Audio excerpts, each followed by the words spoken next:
Los vecinos abandonaron a su hijo, lo acogimos, pero su falta de aseo desencadenó una serie de sucesos repugnantes. Hace 6 meses, una familia de la iglesia de mi esposa, 30 años, y la mía, 30 años, se mudó del estado. Su hijo, 18 años, a quien llamaremos Fred, estaba muy en contra del cambio y presionó a su familia para que se quedara. He sido mentor de este joven desde que tenía 16 años. A pesar de su oposición, su familia se mudó y, creyendo que los jóvenes de 18 años ya son adultos, lo dejaron sin los recursos para mantenerse por sí mismo. Mi esposa y yo vivimos en una casa más grande, casi 4.000 pies cuadrados, en una gran ciudad, donde ya habíamos preparado una increíble suite para huéspedes. La habitación incluye un baño, una zona de televisión, muebles y una pequeña cocina. Naturalmente, le ofrecimos esta habitación a Fran. Redactamos un contrato de alquiler para la habitación, que incluye acceso a áreas comunes como el gimnasio, el cine, la cocina y el comedor, todo, menos nuestro dormitorio y las oficinas. Por principios, quería que pagara algo de alquiler, pero sabía que no podía afrontar los alquileres típicos de la zona, $1,800 o más, así que el alquiler se fijó en $200. Fred trabaja un día a la semana en una tienda de comestibles local y paga el alquiler relativamente a tiempo. Una vez se retrasó 2 meses. Debido a su situación, nos hemos convertido en una especie de pseudo padres para él. Le enseñamos a utilizar una cortadora de césped, a cocinar por sí mismo, a reparar su coche y le ayudamos con su currículum, por nombrar solo algunas cosas. Está aprovechando este periodo para encontrarse a sí mismo y nos pide constantemente consejos de vida. Nos encanta ayudarlo. Después de unos 3 meses, noté que había hormigas cerca de su puerta y, mientras intentaba acabar con ellas, descubrí que su habitación estaba increíblemente sucia, había comida y basura por todas partes. Le recordé una cláusula del contrato de alquiler en la que se prohibía el desperdicio, y después de que se presentaran amenazas de desalojo, lo ayudé a limpiar su habitación. Yo hice la mayor parte del trabajo. Hace 2 días, dejó la puerta abierta y pude oler comida en mal estado desde el otro lado de la casa. Intenté localizar la fuente y me sorprendió el estado en el que vive. Hay comida por todas partes y la mayoría de las cajas contienen la mitad de su contenido original. Muchos de estos alimentos para llevar se compraron semanas antes. Ahora bien, aquí está el problema: legalmente soy su casero, pero estoy haciendo el papel de tío o padre adoptivo o algo así. Si lo desahucio, se quedará sin hogar porque no puede permitirse nada aquí. Esto parece ser un problema de salud mental. No se esfuerza por conseguir un trabajo mejor, trabaja un día a la semana, no tiene pareja y vive en una situación que solo he visto en foros en línea. Quiero que sea feliz y esté sano, pero tampoco quiero que mi casa corra el riesgo de sufrir una plaga, olores desagradables y otros daños. ¿Cómo puedo acercarme a él y resolver este problema? Actualización 1, 4 meses después. Así que, sin más preámbulos, la actualización no es buena. Después de publicar, llevé a Fred a una feria local, Día de la Tierra, donde podíamos comprar comida rápida y ver una carrera de botes a control remoto, observar algunas plantas y conversar. Me senté con él y hablamos sobre la necesidad de hacer cambios importantes. Le expliqué que estaba dañando mi propiedad y que me dolía emocionalmente verlo sufrir en medio del desorden y la suciedad. Le dije que, en las próximas 2 semanas, necesitaba buscar un terapeuta con quien hablar. Debido a su aparente preocupación de que sus padres se enteraran de lo que le dice al terapeuta, le expliqué que el terapeuta no podría hablar de nada conmigo, sus padres o cualquier otra persona. Además, le mencioné que, si hacía esto, estaría dispuesto a renunciar por completo al alquiler. Fred aceptó ir a terapia. 3 días después, tuvo un accidente automovilístico mientras enviaba mensajes de texto y conducía. Afortunadamente, nadie resultó herido. El coche de Fred, sin embargo, no tuvo tanta suerte. Al principio pensé que esto podría ser bueno para él. Estaba trabajando un día a la semana en una gran cadena de supermercados que estaba a 1 hora y media de la casa. Fred no mostró ninguna iniciativa para cambiar de tienda, así que pensé que esto lo obligaría a conseguir un trabajo local. También pensé que, sin el auto, podría centrarse en sí mismo. Pero esta teoría resultó ser incorrecta. Pasaron 3 semanas y la situación empeoró mucho. No sale de su habitación, no ha conseguido un terapeuta, no tiene trabajo y ha dejado de bañarse. Solo sale de casa para comprar comida rápida, donde se sienta en la tienda durante horas, simplemente observando a la gente.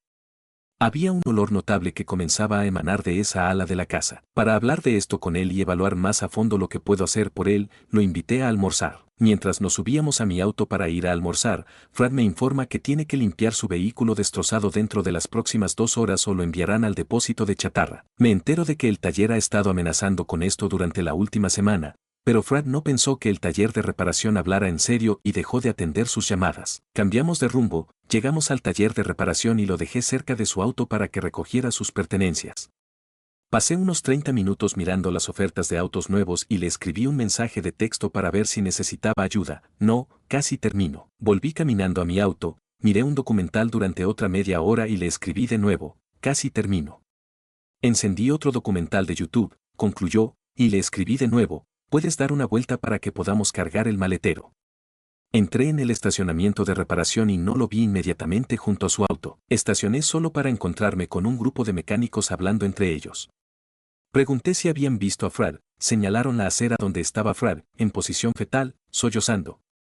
Le pregunté si estaba bien, pensando que estaba herido, pero no hubo respuesta. Le pregunté si necesitaba ayuda, me pidió que trasladara sus pertenencias de su auto al mío.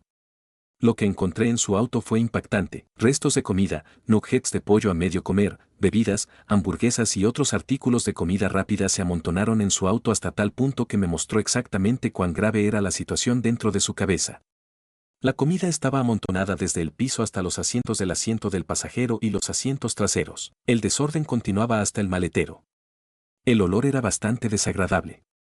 Recuerde, estos alimentos, la mayoría de los cuales tienen meses, ahora se han estado horneando en un auto bajo el sol de mayo de Florida. Busqué entre la suciedad para encontrar sus pertenencias, ropa, una caja de herramientas, materiales de lectura y cosas por el estilo. Todavía estaba muy alterado. Después de reunir todo lo que pude encontrar, le pedí que volviera a revisar mi trabajo. Luego se acercó a la parte delantera del coche y quitó uno de los limpiaparabrisas para recordar el coche. Fred me pidió que le trajera su juego de llaves de tubo para que pudiera llevarse la rueda de repuesto. Me puse firme y le expliqué que probablemente la rueda de repuesto no encajaría en su próximo coche y que no permitiría que guardara una rueda en mi casa. Lloró más, llamé a mi esposa para que me confirmara que no estaba siendo irracional, lo que hizo, y le dije que era hora de irnos. Nos fuimos a almorzar en silencio después de la difícil experiencia de 4 horas. Después de recoger la comida y volver a casa, senté a Fred y le expliqué que no se encontraba bien de salud. No había encontrado trabajo, no había buscado terapia como había acordado, incluso después de que le había encontrado un terapeuta y le había enviado los formularios de admisión 2 semanas antes, y que sospechaba que su habitación estaba en el mismo desorden que su coche. Él lo negó.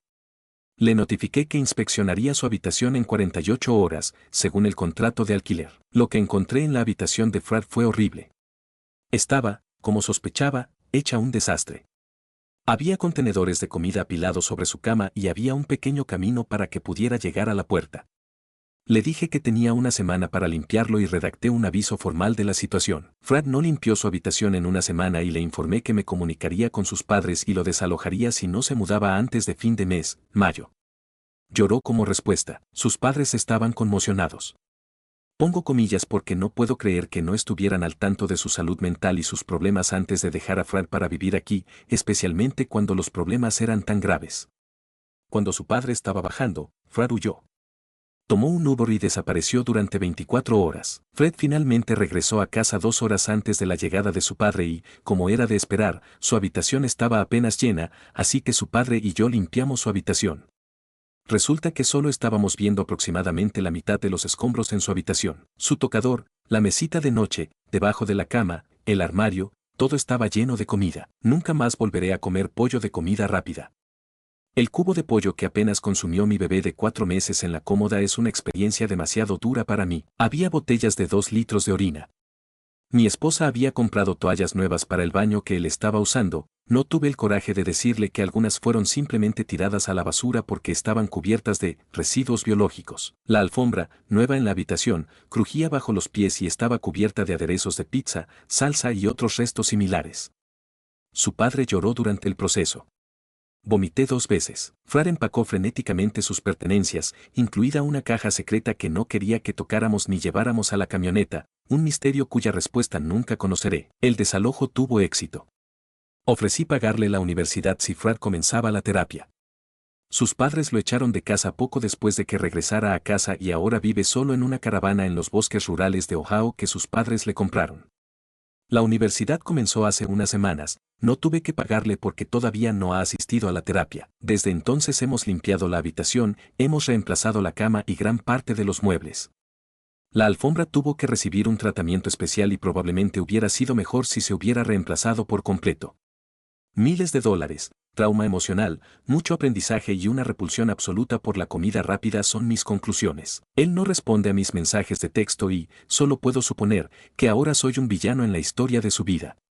Realmente le deseo lo mejor y se me parte el corazón por él cuando pienso en la situación. A principios de este mes recibimos un paquete de Amazon con una dirección incorrecta para él, un paquete enorme de concentrado de salsa para restaurantes.